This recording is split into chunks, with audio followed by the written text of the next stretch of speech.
The family who had once doted on the girl ended up drowning her in a pond. The root of it all was the arrival of the time-traveling woman. Using her own abilities, she had stolen, step by step, the life that had originally belonged to the girl. The girl looked at her family, once so close, now hurling insults at her, and her heart was filled with despair. Just then, she heard the time-traveling woman's inner thoughts, something about time travel, something about a system. Fragmented and disjointed, before she could make sense of it, the girl died in utter hopelessness. Perhaps heaven took pity on her. Unwilling to accept her fate, she was reborn. Seeing her parents' concerned faces, the girl could hardly believe it. Using the excuse of wanting some time alone, she sent her parents out of the room. The maid who had died protecting her in her past life was also standing there, safe and sound. After carefully questioning the maid about the situation, the girl confirmed that she had been reborn to a time before the time-traveling woman's arrival. The next day, the girl asked her parents for permission to go up the mountain to study martial arts. Her parents were reluctant, saying that as the legitimate daughter, she should not endure such hardships. The girl countered, "My brother, as the legitimate son, can study to bring honor to the family. So why can't I, as the legitimate daughter,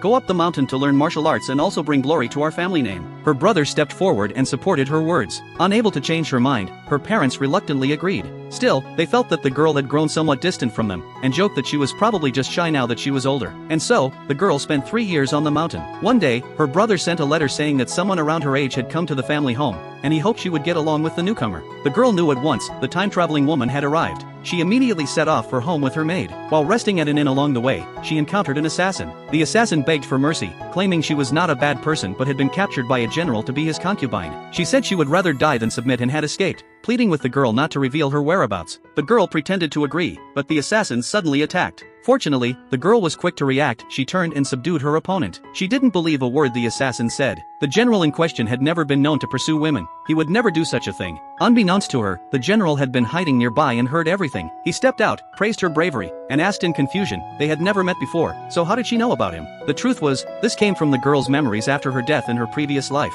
Her soul had wandered everywhere, watching helplessly as the time-traveling woman took her place, married the crown prince, and eventually became empress, while she herself could only drift as a lonely ghost. It was then that she first saw the general holding a spiritual tablet, kneeling before the Buddha, begging fervently for heaven to grant her another chance at life. By that time, the general had achieved great military merit and been granted a noble title, yet his face was ashen as he embraced the tablet and became a monk.